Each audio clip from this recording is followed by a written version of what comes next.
Ring, ring, ring, ring, ring, ring, ring, banana phone.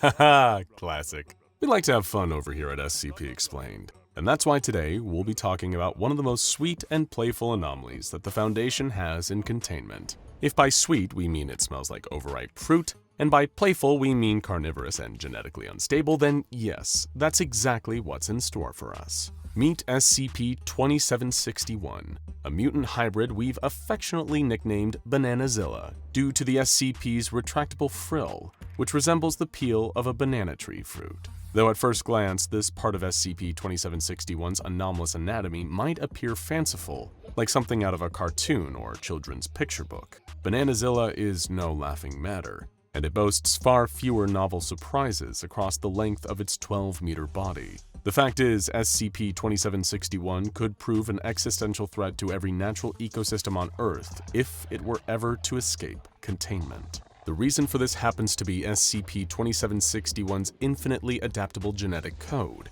which seems to constantly evolve in response to its consumption of other organisms. At present, SCP-2761 is amphibious and can thrive as easily in saltwater as it does in the freshwater of its containment unit at Site-71. While it does possess gills, they are extremely small, similar in proportion to those found on species in the pipefish subfamily.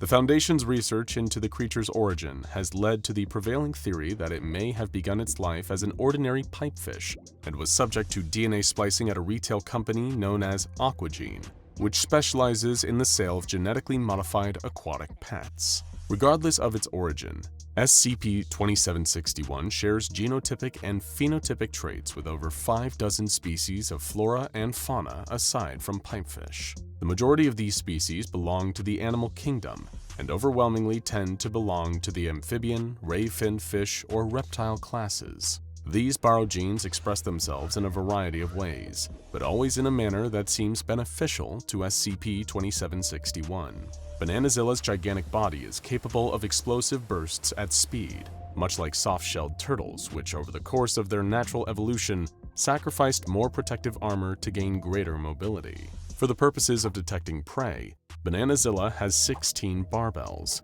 more commonly referred to as catfish whiskers, which, like its frill, are fully retractable. In terms of physical appearance, SCP-2761 has many traits in common with American alligators. This includes the over 100 undifferentiated conical teeth, which SCP-2761 can use to devour live prey. There are nearly 60 additional rows of teeth within SCP-2761's mouth, which, on the off chance that the hybrid loses any teeth in the front row, will naturally move forward to replace them. The process by which SCP-2761 regenerates lost teeth is nearly identical to that of a bull shark. However, the replacement teeth vary in shape and apparent utility. Some rows of Bananazilla's backup teeth are uniformly serrated and evenly spaced, while other rows are villiform with prominent, elongated canines like that of a yellowtail snapperfish. A dental examination of SCP-2761 revealed that towards the back of its mouth, there were even rows of teeth that bore an uncanny resemblance to those found within a species of great ape, the human species, to be exact. The alligator-like claws at the end of SCP-2761's powerful compact limbs have sticky pads on the underside, which have enough adhesive strength to allow SCP-2761 to climb into trees and across other uneven surfaces, such as the artificial rock we've provided Bananazilla in its containment unit for the purpose of exercise and stimulation. These adhesive pads are identical to the ones found on the toes of green anomaly lizards, which SCP-2761 appears to have inherited other characteristics from, such as the ability to perceive ultraviolet light and limited color changing for the purpose of camouflage. When SCP-2761 was first discovered deep in the heart of the Florida Everglades, the range of its color-changing ability comprised several shades of green and brown, from a vibrant, lustrous green like that of an emerald gemstone to a dark, muddy hue that made it nearly invisible in murky water. It is believed that the consistent diet of banana fruit that the Foundation provides to SCP-2761 has been able to gradually offset its camouflage capabilities, inadvertently causing it to retain the natural coloration of bright yellow that it has become known for. The secret to SCP-2761's vast amount of genetic information lies in its cellular structure. Each cell in SCP-2761's bulky body has an abnormally large nucleus with a primary genome makeup of hundreds of distinct genes. There are additional genomes stored separately within the nuclei as well, which have been heavily scrutinized by research personnel of level 3 and above. All available data seems to suggest that SCP-2761's full genetic code contains the completely unaltered genomes of every species it has ever eaten. This includes a diverse microbiome of bacteria and organic compounds, which would be hazardous to most other creatures, but seem to only affect the hybrid carnivore's health in terms of conferring benefits. Though the various diseases and genetic disorders that SCP-2761 harbors within its body present no safety risk to the SCP itself, any bloodborne or contagious strains of microscopic life are still more than capable of having their usual adverse effects on other species. To prevent the spread of these harmful pathogens, the Foundation has lined the containment unit for SCP-2761 with lead, as the heavy metal is known to induce antimicrobial activity. Despite the tendency for SCP-2761 to undergo rapid mutation within its primary genome, the numerous unaltered genomes within its cells have never shown signs of independent mutation.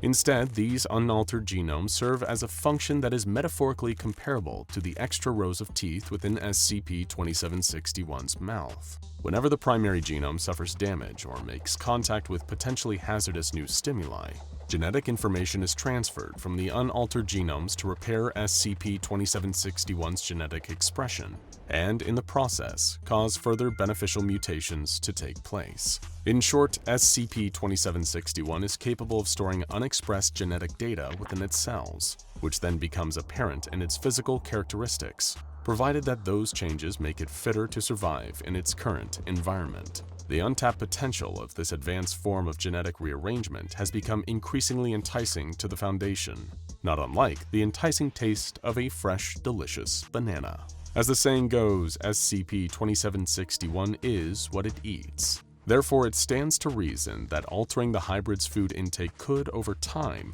lead to a genetic expression that would therein prove useful to the Foundation's goals. This is especially true when the mutable properties of SCP-2761 are compared to those of a similar but far more dangerous reptilian SCP, the infamous SCP-682. While SCP-682 is nearly impossible to destroy due to its instantaneous adaptation, the changes to its physiology recede and disappear when no longer required to ensure its survival. SCP-2761, on the other hand, retains the sum total of every useful feature it has gleaned from its diet. Presently, SCP-2761 possesses barely a fraction of SCP-682's overall strength and destructive capability, but if raised properly within a long enough time frame with a steady and balanced diet of the optimal anomalous and non-anomalous organisms, it is theorized that SCP-2761 could be molded into the ideal countermeasure for its reptilian rival.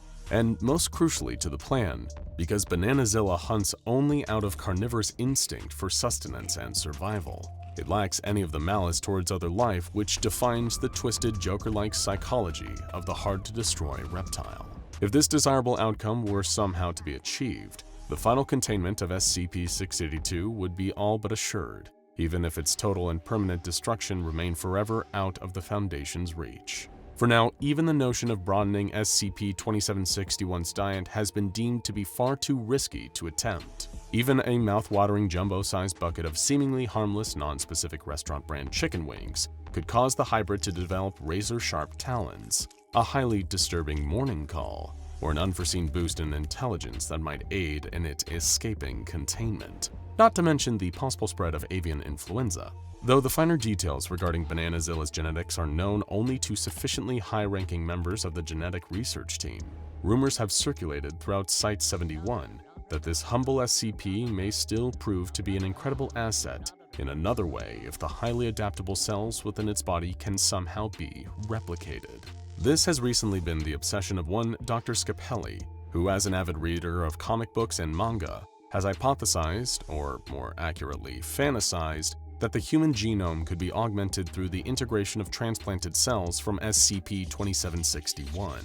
In Scapelli's eyes, which by all estimates are filled with a naive optimism generally unexpected in a Level 3 researcher, a successful transplant could turn a regular human being into a highly adaptable mutant superbeing, able to become stronger with every meal. Amidst the persistent worry of his scientific peers, Dr. Scapelli has, in his off-duty hours, drafted unofficial plans for what he believes could be the greatest mobile task force the Foundation has ever known. These heroic warriors would be given the designation Mobile Task Force Tau-68, but all the villains in the world would know and fear them by their clever and ingenious codename, the Banana Splits. While every recipient of a successful Bananazilla cell transplant would be allowed into the group, a core team of specialists would be chosen to embody Dr. Scapelli's wildly imaginative and yet incredibly specific tastes. Standing at the top of the food chain would be the task force's chief commander, Apex Man. With an all-meat diet consisting of mostly deadly predators from around the globe, Apex Man would bear the responsibilities of leadership, badger the bad guys, wolf down all snakes in the grass, and crocodile rock the world into everlasting peace with his egalitarian ways. And he's not lying. Okay, we'll stop. For now. Oh, fun. Apex Man's loyal second-in-command would be Honeygirl, empowered by the environmental DNA of thousands of pollinated plants and the bees that tend to them. This graceful soldier of justice would have the Foundation's enemies sneezing for mercy with her countless allergenic attacks. Flower power, indeed. Next, of course, would be the Lord of the Sea, a pescatarian who's always part shellfish, but never a bit selfish when it comes to saving the day. His powerful, retractable tentacles would squeeze the fight out of even the most wicked villain, and with shark-like teeth of his own, he'd never fail to take a bite out of anomalous crime. Watching over the team from the skies is Wild Turkey, gobbling up important reconnaissance data as quickly as he gobbles up his favorite poultry dishes. This bad birdman is here to give evildoers a foul time. Last but not least would be the teen tofu titan himself, the Cube. 100% boy, 100% soy. Yeah, I know. Dr. Scapelli's eventual proposal for Mobile Task Force Tau-68 was met with uproarious laughter and was unanimously turned down by every Level 3 and higher personnel who was present to hear it. 05-1 actually gave him $10 afterwards, as thanks for giving him such a good giggle. Dr. Scapelli was not pleased. Disgraced and humiliated, Dr. Scapelli chose to take a lengthy sabbatical from Site-71. But as he packed up his notes for Mobile Task Force Tau-68, which included several pencil and paper illustrations he had done by hand, the researcher was overcome with a sense of righteous purpose. The banana splits were an idea so brilliant that he couldn't just give up on them. If the Foundation wouldn't help Dr. Scapelli realize his dream, he had an idea who would. On the night before he departed from Site-71, Scapelli used his authority as a member of Level 3 personnel to access the research lab and secure a DNA sample from SCP-2761. He proceeded to erase any and all records of him having entered the lab that night. Without any further delay, Dr. Scapelli booked a non-stop flight to the Sunshine State of Florida. He had one destination in mind, the Orlando regional headquarters of Aquagene. Surely the company responsible for accidentally creating Bananazilla would understand the importance of using their genetic research for the betterment of the world. Yes, of course they would understand, Scapelli thought to himself as he fell asleep on the plane. While he napped, Dr. Scapelli dreamed of the glorious day that his secret mobile task force would save the world and prove everyone who ever doubted him to be totally in the wrong. In the dream, several dangerous SCPs had escaped containment, including SCP-058, the Heart of Darkness. This Keter Class monstrosity was on a brutal rampage throughout its containment facility, lashing out with its horrifying tendrils at any personnel within reach. Just when all hope seemed lost, Dr. Scapelli would arrive with Mobile Task Force Tau-68 in tow. All of the coolest and strongest members of the super team were standing at his side, ready for action. Apex Man, Honeygirl, the Lord of the Sea, Wild Turkey, and the Cube. "Banana splits! Assemble!"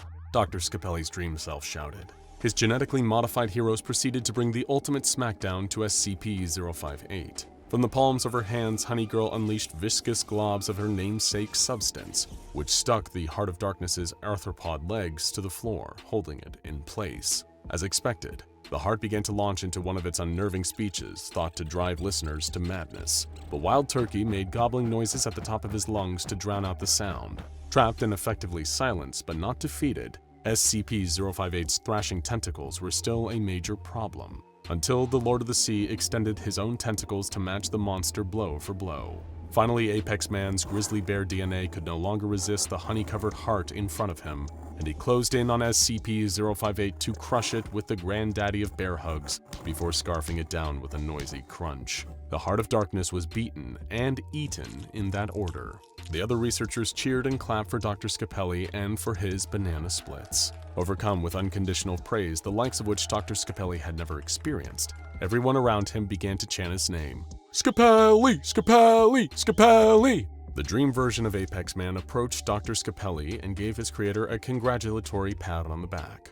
Those who hide unwanted things in the fog must eternally reckon with the afterimage of his twilight's sinful longing, said Apex Man in the vocal tone and accent of an elderly British man. He proceeded to sprout 4 tentacles similar to those of SCP-058. Dr. Scapelli jolted awake with a scream, only to see that he was the last one still aboard his plane. An irritated flight attendant told the researcher that his flight had touched down at Orlando International Airport, and that he needed to grab his carry-on luggage and exit the aircraft immediately. Scapelli didn't need to be told twice. He made a beeline out of the airport and called a cab to take him to the resort he had booked for his stay. After settling into a hotel room, the researcher made a few phone calls, and before long he was able to secure an impromptu meeting with 2 of the scientists in Aquagene's employ, Dr. Pearl Watkins and Dr. Marcus Nakamura. Both Watkins and Nakamura had been previously contacted by Foundation researcher Matthew Liu under the guise of meeting with the EPA. The Foundation had been keeping tabs on them since then while maintaining their cover. While the scientists had assisted in the successful containment of SCP-2761, the potential of Aquagene's genetic technology needed to be monitored in the event of further anomalous creation.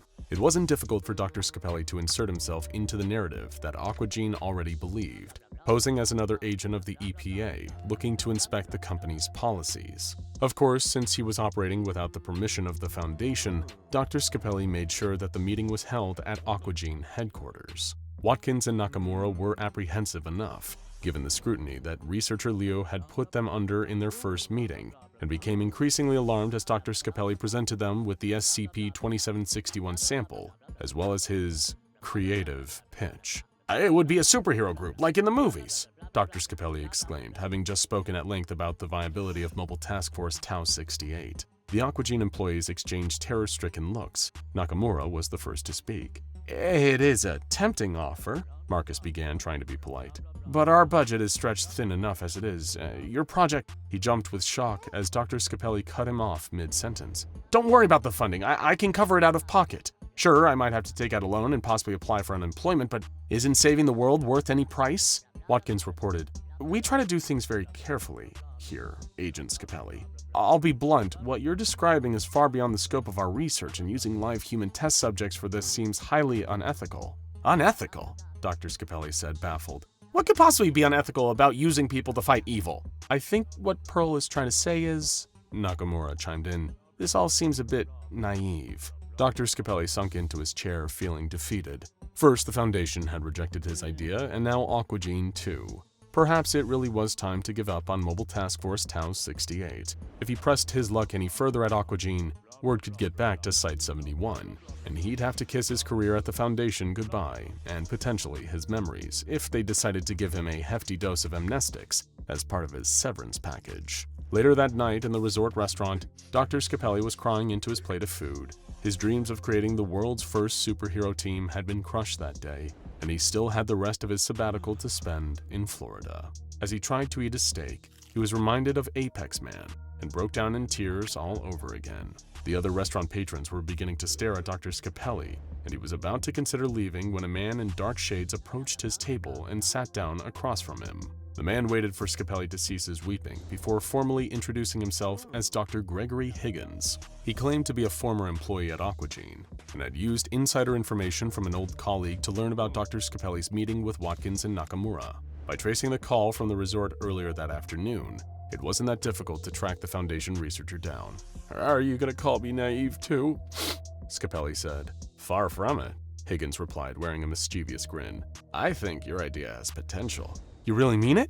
Scapelli's face lit up. Higgins laughed. Of course, but then again, what do I know? I'm just the guy who created that Bananazilla. He continued. It was a complete accident, of course, but I think we could really make Pearl and Marcus regret ever doubting us if this superhero thing goes the way you think it will. Dr. Scapelli smiled. Higgins, this is the beginning of a beautiful partnership.